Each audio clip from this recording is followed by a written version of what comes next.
नमस्कार, मैं हूँ गोविंद ठाकुर और आप देख रहे हैं जी टीवी भारत न्यूज। झारखंड में चुनावी बिगुल बज चुका है और अगर झारखंड की समीकरण की अगर बात की जाए, तो इस बार झारखंड का समीकरण बड़ा जो है दिलचस्प चुनाव होने की जो है संभावना है। क्योंकि एक तरफ जो है अगर हम झारखंड की राजनीति की बात करते हैं, तो ये भारतीय जनता पार्टी का लगातार जो है एड़ी से लेकर चोटी तक मेहनत भी कर रहे हैं और उनका कहना है कि इस बार जो है झारखंड की सरकार वो भारतीय जनता पार्टी की सरकार बनेगी।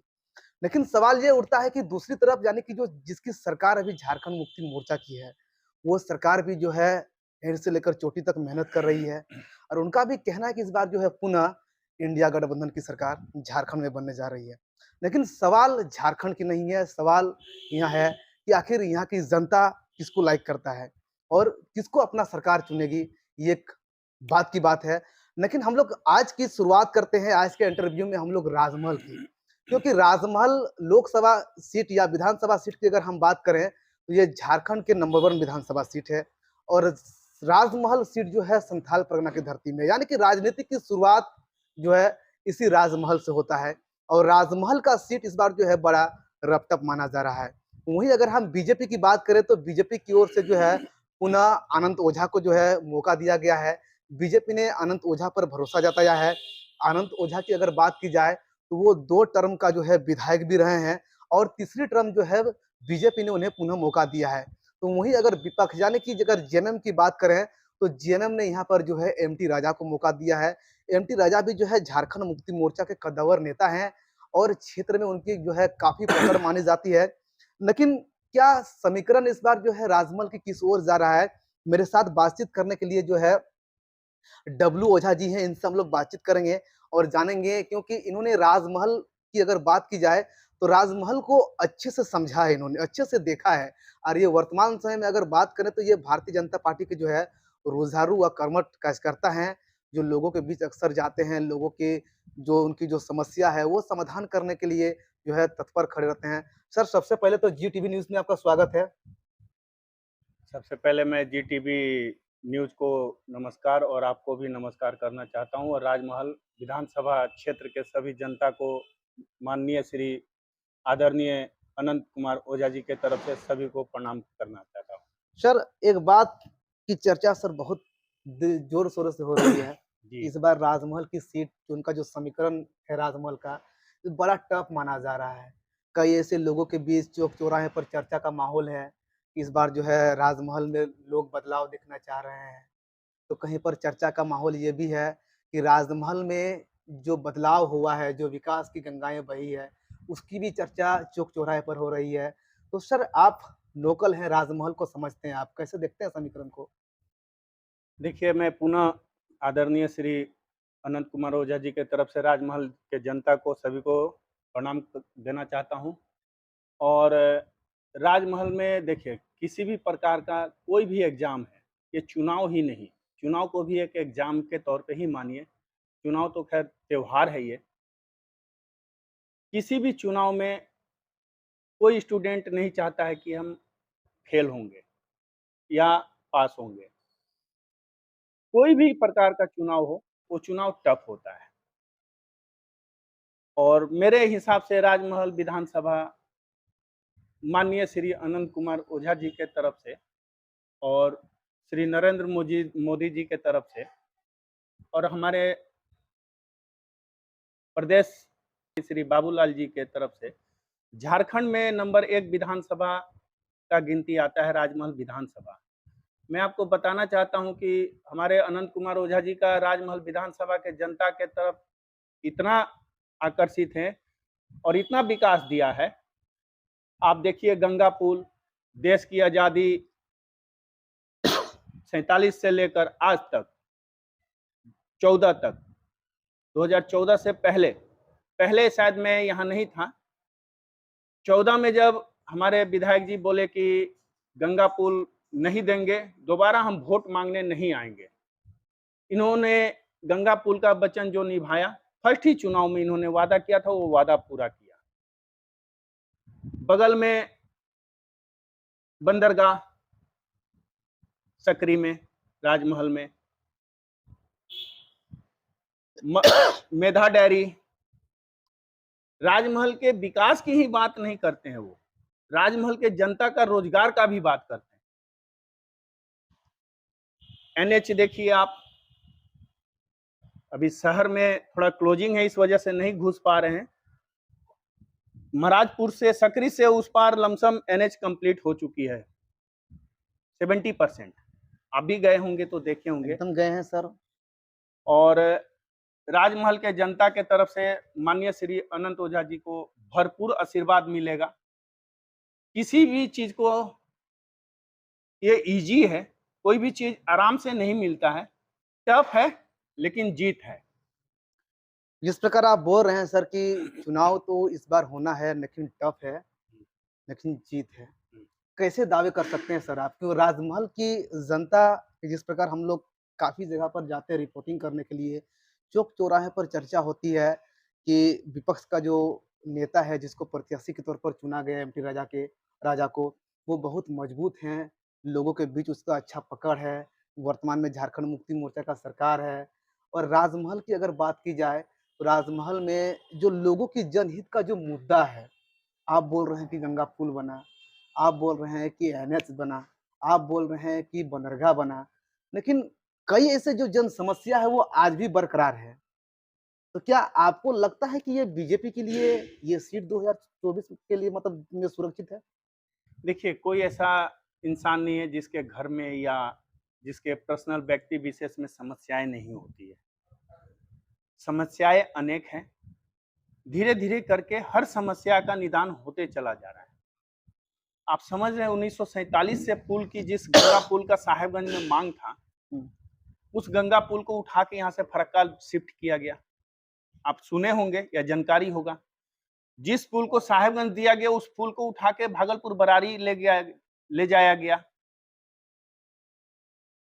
ये हमारे अनंत ओझा जी का देन है, जो साहेबगंज से मनिहारी गंगा पुल जो बन रहा है या जो बन चुका है, लमसम 2-3 पिलर कंप्लीट होना बाकी है, लमसम उसका काम पूरा हो चुका है।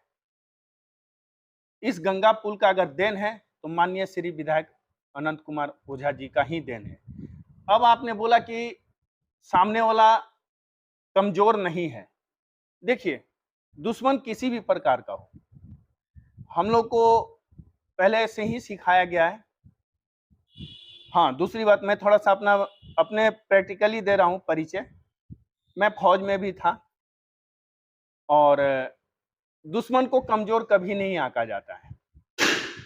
तो हमने कभी किसी भी दुश्मन को, और हमारे और आपके घर में भी कहावत है, बचपन से ही सुना है कि दुश्मन को हमेशा ऊंचा पीढ़ा दिहल जला, छोट ना दिहल जला। इसके पीछे रीजन है। दुश्मन को हमारे पूर्वज, आपके पूर्वज, किसी के भी पूर्वज बोले हैं कि दुश्मन को ऊंचा पीढ़ा देना यानी चेयर देना, अपने नीचे बैठना। उसके कमर में क्या है, उसके जेब में क्या है, सब कुछ दिख जाए। हम नीचे रहेंगे तभी दिखेगा। तो किसी भी प्रकार का दुश्मन को कम नहीं आंकते हैं, और हम लोग तो बिल्कुल ही नहीं आंकते हैं। भारतीय जनता पार्टी जो विश्व की, भारत की सबसे बड़ी पार्टी में है, ये कभी किसी को ना ही कम, दुश्मन तो है ही नहीं। भारतीय जनता पार्टी का तो दुश्मन कोई है ही नहीं, क्योंकि हमेशा जब भी भारतीय जनता पार्टी काम किया है, विकास पे ही बात किया है। लेकिन सर विपक्ष वाला जो आरोप प्रत्यारोप का जो माहौल जो है बीजेपी के ऊपर गड़ रहा है कि बीजेपी तो सिर्फ नरेंद्र मोदी के नाम पर राजनीति करती है। नहीं, बीजेपी के जितने भी जो है काम है, चाहे आप वो गंगा देखिए, पुल की बीजेपी के लिए विपक्ष बोल रही है, तो आप बताइए, तो विपक्ष बोलती तो विपक्ष है तो बंदरगाह क्यों नहीं कंप्लीट था? विपक्ष की, यहाँ हमारी रघुवर दास जी की सरकार हटी और विपक्ष ने काम, यहाँ बंदरगाह का काम रुका गया, तो किसके द्वारा रोका गया? मैं किसी पार्टी का नाम नहीं ले रहा हूं। आज अगर हमारी भाजपा की, भारतीय जनता पार्टी की राज्य में सरकार होती, तो आज हमारा बंदरगाह पे रोजगार होता। आज हमारे राजमहल के विधानसभा के जनता माननीय अनंत कुमार ओझा जी के और भी ज्यादा आशीर्वाद मिलता। लेकिन विपक्ष ने तो ऐसा नहीं किया, काम को ही ब्लॉक कर दिया है, रोक दिया है, बंदरगाह को रुकवा दिया गया है। काम को नहीं रुकवाया गया तो आप बोलिए, आप लोग तो घूमते ही रहते हैं। लेकिन एक बात सवाल उठता है सर इसमें, राजमहल के अगर कभी भी हम लोग आकलन करते हैं, तो राजमहल का जो इलाका है, एक ओर गंगा नदी है, दूसरी ओर पहाड़ियों का श्रृंखला है, बीच में जो इलाका पड़ता है वो राजमहल का इलाका है। अगर यहाँ की अगर रोज़गार की बात की जाए तो जिस प्रकार बीजेपी की अगर 2019 की चुनाव की अगर हम मैनिफेस्टो की बात करें, तो उन्होंने कई सारे रोज़गार, चाहे वो युवाओं की रोज़गार के लेकर बात की जाए या कई सारे ऐसे मुद्दे को लेकर जो है वो सरकार में आई थी। और वायदे वायदे भी बीजेपी ने किया था। लेकिन जिस प्रकार जो रा व व वर्तमान समय में राजमहल की स्थिति है, जो यहाँ के अगर लोगों की बात की जाए, बेरोज़गारों की बात की जाए, तो यहाँ के लोग अधिकतर आपको मिलेंगे अगर राजमहल या साहेबगंज के लोग, तो आपको विदेश में मिलेंगे, चाहे दूसरा राज्य में मिलेंगे। क्या बीजेपी रोज़गार के मुद्दे में कितना खरी उतरी? देखिए, पहले 2005 से पहले जनसंख्या 100 करोड़ के नीचे थे, जहाँ तक मुझे याद आ रहा है। 2005 के बाद हमारी जनसंख्या बढ़ी है, जो 130 पार है। 2011 के जनगणना के बाद हम लोग 30 पार हैं। तो उस समय भी रोजगार, जैसे हम बोले थे आपको बीच में कि मैं भी फौज में था, तो ऐसा नहीं है कि इजी कहीं रखा हुआ था नौकरी हमने जाके ज्वाइनिंग किया। हमने इजी जाके ज्वाइनिंग नहीं किया, तब तो हर चीज में है। जो जिस रूट में है, ऐसा भी नहीं कि रोजगार नहीं मिल रहा है।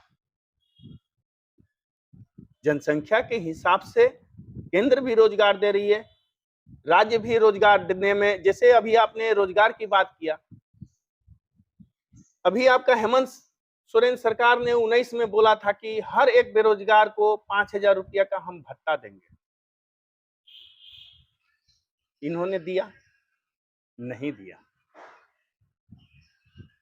हर माताओं को हम पैसा देंगे, दिया? नहीं दिया। जो केंद्र से प्रधानमंत्री जी के द्वारा जो राशन भी आती थी, शायद सुनने में आया था कि उसको भी 3-4 महीना के लिए कोटा बंद था। राशन दुकान, जो सरकारी दुकान है, वो शायद बंद था इसलिए कि राशन नहीं मिल रहा है, क्योंकि हमारे भी मोहल्ला में हम लोग भी राशन पे ही जीवित हैं। हमारा सफेदी कार्ड है, लेकिन है राशन तो है। राशन तो है, राशन उठाते हैं, हमें जो भी मिला हम तो उठाते हैं। तो कहीं ना कहीं राज्य सरकार की बेरोजगारी में बहुत ही बड़ा योगदान है। और राजमहल विधानसभा की नहीं, झारखंड की बेरोजगारी में राजमहल की जनता सिर्फ विदेश और दिल्ली या पंजाब नहीं जा रही है। आप चलिए पलामू चलिए, चतरा चलिए, डाल्टनगंज चलिए, चाईबासा चलिए, कहीं भी चलिए, दुमका जाइए, बरहेट जाइए, हमारे माननीय मुख्यमंत्री जी के विधानसभा में जाइए, उनके यहाँ देखिए बहुत ज्यादा मिलेंगे आपको। उत्तराखंड जाइए, देहरादून जाइए, उन सब जगहों पर ये लोग, और हमें तो मिलते थे, क्योंकि मैं फौज में था तो ड्यूटी किया हूं, तो हमें तो प्रैक्टिकली फेसअप हुआ है हमारे से उनकी। हमने तो पूछा भी है, क्योंकि एक लगाव होता है ना कि हमारे स्टेट का, हमारे डिस्ट्रिक्ट का, नजदीक का मिला है, तो उस हिसाब से हम एक पूछते थे, कहाँ के हो भाई? तो झारखंड का। झारखंड का? तो दुमका का। दुमका कहाँ? तो बरहेट का, बोरियो का। तो हमारे मुख्यमंत्री के विधानसभा क्षेत्र से जनता बहुत ज्यादा जा रखी है, तो किस आधार पर वो जीत रहे हैं? ये बहुत बड़ा ही सवाल आपने किया है सर सरकार से, कि आखिर जब रोजगार की कभी भी बात आती है झारखंड में, तो सिर्फ राजमहल से ही नहीं, बल्कि जहां से विधायक खुद झारखंड के मुख्यमंत्री हेमंत सोरेन है, वहां से भी मजदूर पलायन कर रहे हैं। ये आपका सवाल है, और ये सवाल अगर आप कर रहे हैं तो निश्चित तौर पर ये सवाल सरकार पर जा रहा है, क्योंकि हेमंत सोरेन वहां से विधायक है और सरकार को इन बिंदु पर ध्यान देना चाहिए। लेकिन सर एक बात इसमें आता है राजमहल की, कभी भी हम लोग चर्चा करते हैं तो बीजेपी ने एक मुद्दा जो है बहुत मजबूती के साथ रखा था, घुसपैठ का मुद्दा, कि पूरा घुसपैठ का जो मकर जाल है वो राजमहल के इलाके में फैला हुआ है, और जो है लोकल जो सरकार है वो उनका सपोर्ट में है, सरकार उन पर कोई कार्रवाई नहीं कर रही। आपका जो विधायक का नाम ले रहे हैं अनंत ओझा, वो विधायक बनते ही लगातार जो है वो सदन में सरकार को घेरते रहे इन सब मुद्दों को लेकर।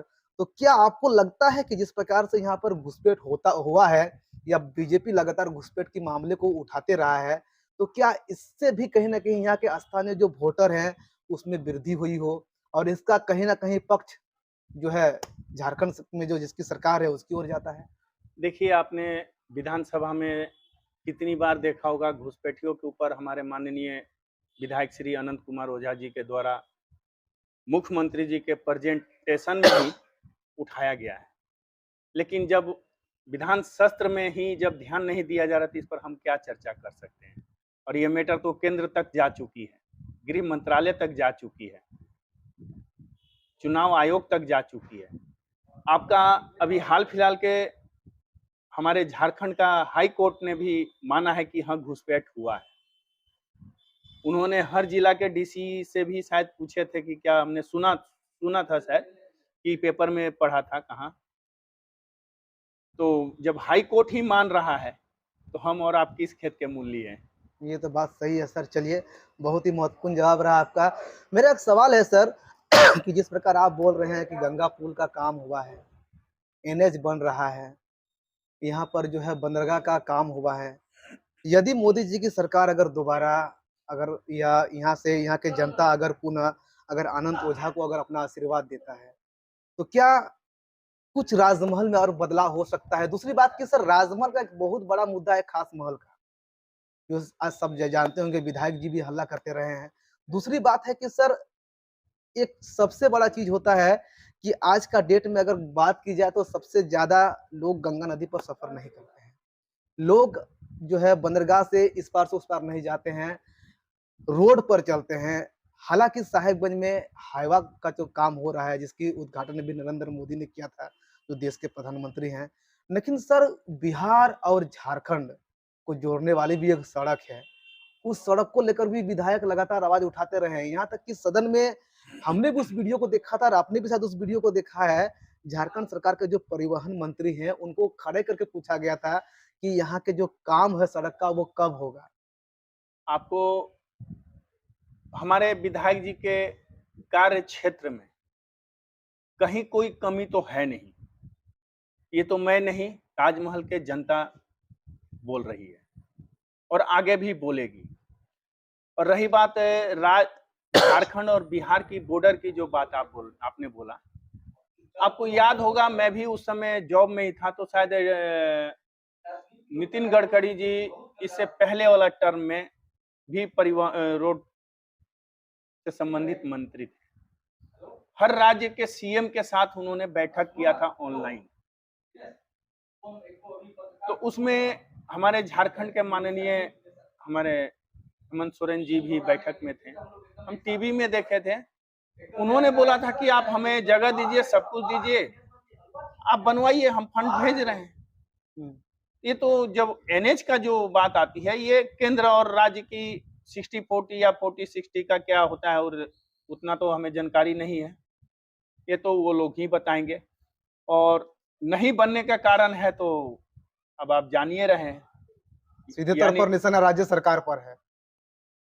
चलिए, बहुत-बहुत धन्यवाद जिस प्रकार हमारे साथ जुड़े सर, और आपने बताया कि राजमहल की जो इस बार का जो चुनावी समीकरण है, वो आपका कहना है कि सीधे तौर पर बीजेपी की ओर समीकरण है और टफ तो है लेकिन नामुमकिन नहीं है, ये इनका कहना है। लेकिन अब ये चुनावी माहौल कभी भी होता है तो इसमें जनता ही जनार्दन होता है और ये देखने वाली बात होती है कि 2024 में अगर राजमहल सीट की अगर हम बात करें तो यहाँ से जनता किसको अपना आशीर्वाद देता है और किसको यहाँ से अपना विधायक चुन के वो सदन भेजने का काम करता है। चलिए, इस प्रकार की लेटेस्ट खबरें हम आपको और दिखाते रहेंगे। आप हमारे चैनल को सब्सक्राइब करें, ज़्यादा से ज़्यादा शेयर करें ताकि विकास का जो मुद्दा हो या जनहित से जुड़े जो खबरें हैं, वो लगातार आपको मिलते रहे। धन्यवाद।